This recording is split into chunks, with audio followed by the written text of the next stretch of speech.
Welcome back to Kerfuffle Kitchen. Right now, I know last time on the video I promised you beef tacos, so this time I'm delivering. Right now, I've made my seasoning, and then I'm also making my beef right now, see? So what I'm starting off with, a little bit of oil, just a little bit, like maybe like a tablespoon or two. This is like a 6-pound bag of beef, that's why. And so I'm just making sure I break it up real good. It's actually bison, but eh. Well, anyway, the oil is going to add a little bit more fat to it. And then now what I'm trying to do is I'm trying to break it up even more. Because as it cooks, it'll kind of combine together. And you don't really want that in your tacos. You don't want like big clumps. You want the little tiny, little shredded or like, not shredded, like ground bits. You don't want like big chunks. It's like Bunch of Crunch, unless... I mean, I love Bunch of Crunch, but you want it more like Nerds, or just like little pebbles. If you don't know what that candies are, I'm that old. Okay, I'm chopping it up nice and quick. You always want to try to, after it's broken up, add your seasoning at that point. Because what happens is, when you add your seasoning, it's just going to draw out moisture. So now you've cooked it down a little bit, and now you want to add the seasoning.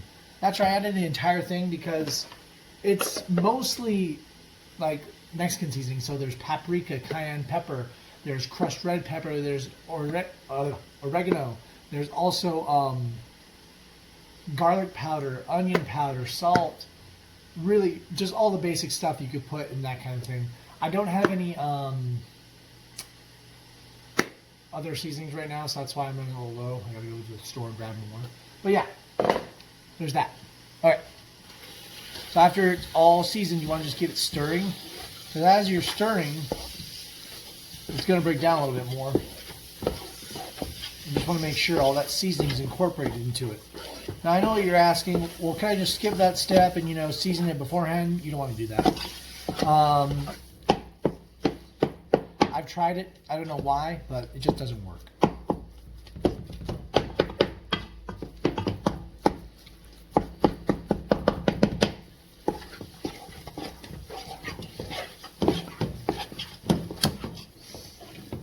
Come on.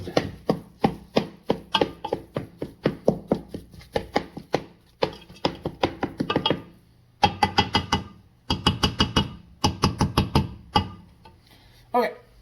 So now that it's cooking down a little bit, I'm actually going to walk away with it covered so it steams out a little bit so it cooks faster. So I'm going to cover it right now, and I'll be right back with all of the rest of the video. And we're back. Okay, so my beef's pretty much almost done. Let's get a good look at that. Yep, almost done. It's nice and brown, nicely seasoned. Like, you should be able to smell the seasoning in it. Make sure before you take it off and out and put it away that you just check the seasoning while it's nice and hot. So what I'm going to do is I'm going to use my little taster spoon. Oh, that's not the one. There it is. I'm a big guy. I like big spoons. Okay, so what we're going to do is we're just going to taste it a little bit. Make sure it's nice and good.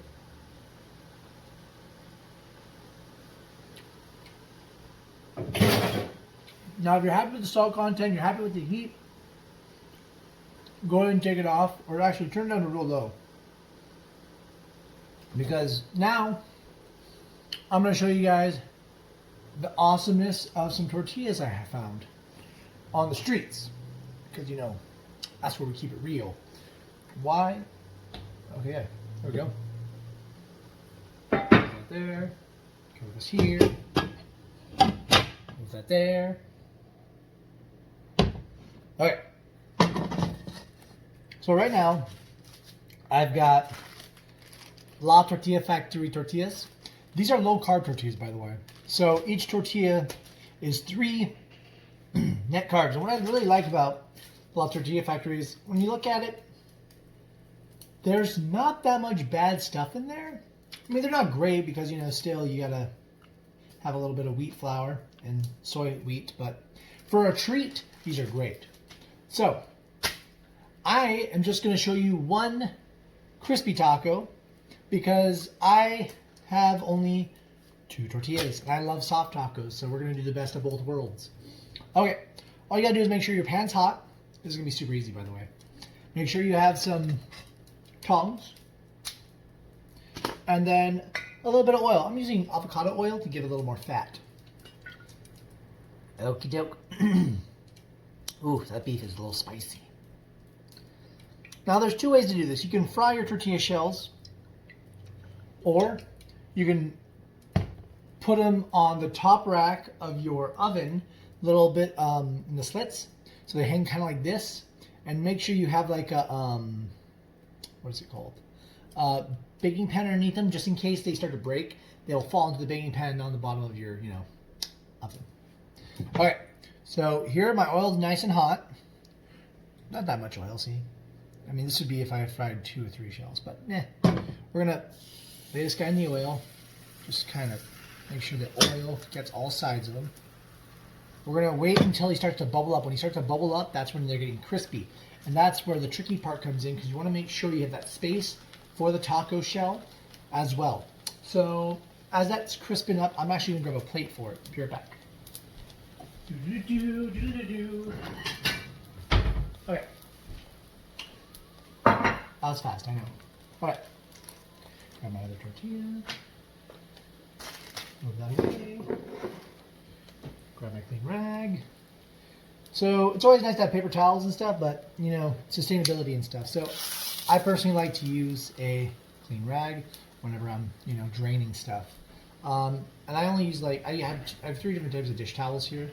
I have a drying towels, I have my rags, and then I also have my clean rags, which that's what I use.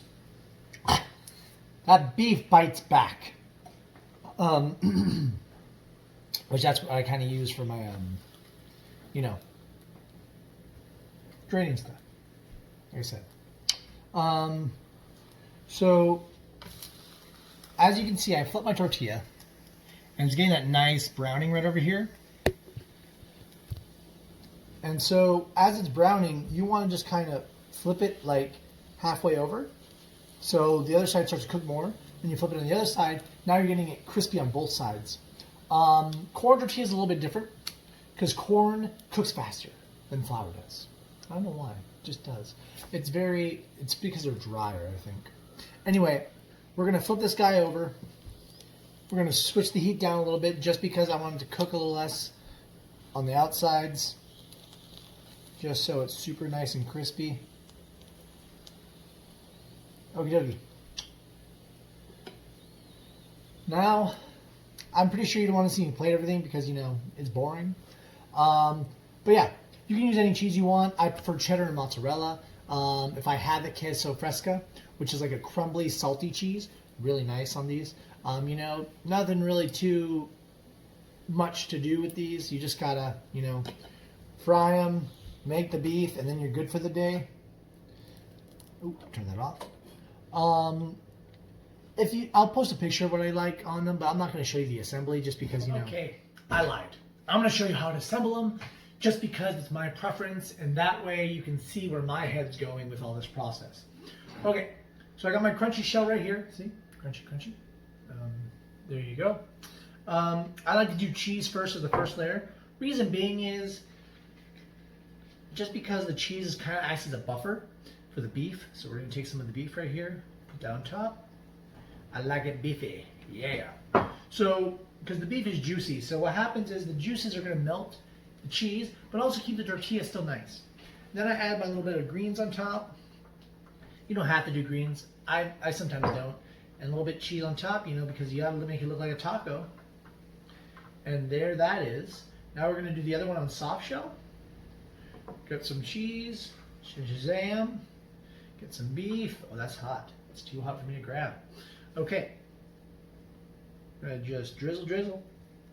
Drizzle, drizzle, y'all. Get some more greens. And then just repeat. And basically, like I said with my videos, I'm trying to make them so easy that anybody could do it. You don't need to burn your food to make it taste good. I'm kidding. That goes out to a person that used to burn my food all the time. My mother. No, I love her. She's adorable.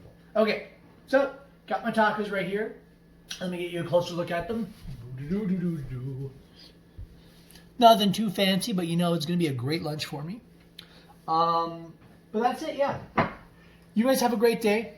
If you want to see anything else requested, go ahead. I got a request for sourdough bread. So I've made my starter. It's on day 2.5 now. So, day 3, I'm sorry. I made it in the afternoon. So in about 2 days, I'm going to, make it. Because it's going to be fermented enough for my sourdough to be nice and delicious. Because that sourdough, what it is the leavening, which is what makes the bread lift, is going to be basically the yeast eating all the sugars inside of the sourdough. So it doesn't really have sugar in sourdough. That's why it's like sugar is only from the flour. But anyway, this guy's going to have a couple more days to go. And then I will let you all see the video on how to make sourdough bread. It's a little bit of a process, but it's super easy. Just a little time consuming. Anyway, who doesn't like fresh bread? You all have a good day. I will see you again soon on Kerfuffle Kitchen, where things are getting more awesome by the day.